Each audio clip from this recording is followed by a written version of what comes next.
Get ready. 10 seconds. 5 seconds. Start. Sir, I am afraid I am not in a position to support the resolution which has been moved by my friend. I am not opposing this resolution because I am unmindful of the large number of abuses that exist in the corporate sector, or I am less enthusiastic myself in seeing that these abuses should be removed as early as possible.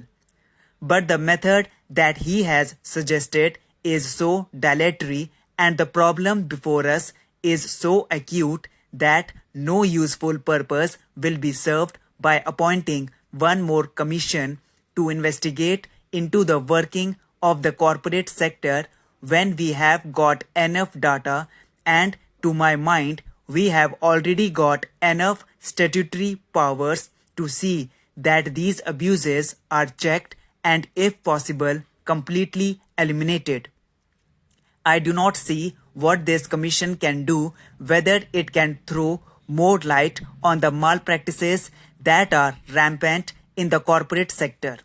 We all know that any commission that deals with the particular problems of a particular industrial concern gives ample evidence of the fact that malpractices exist in the corporate sector and the government is aware of it.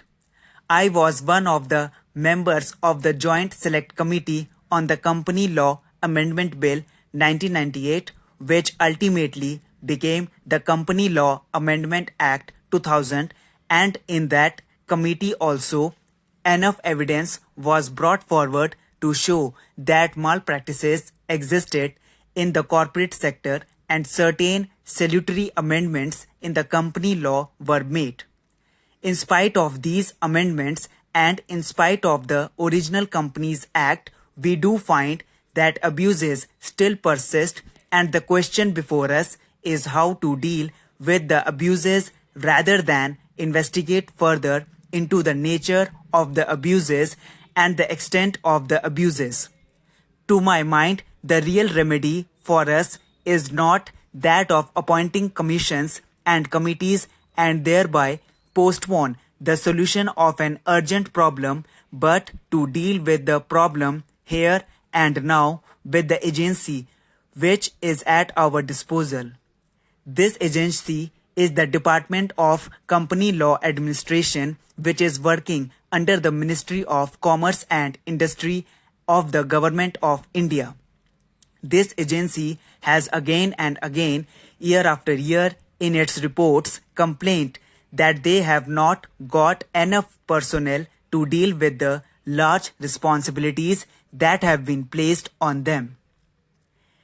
It is this lacuna in our administrative machinery, it is this weakness in the agency which is called upon to see that the company law becomes a fit instrument for checking and eliminating the defects in the working of the corporate sector, which is mainly responsible for the persistence of abuses.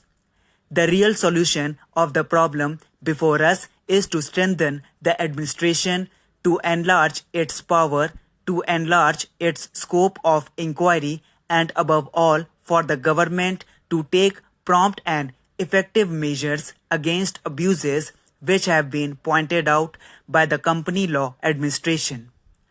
Mere incorporation of the abuses in the report is not enough. It is necessary for the government to act, and I would be happy to know what action the government has so far taken against the specific abuses that have been pointed out in the report.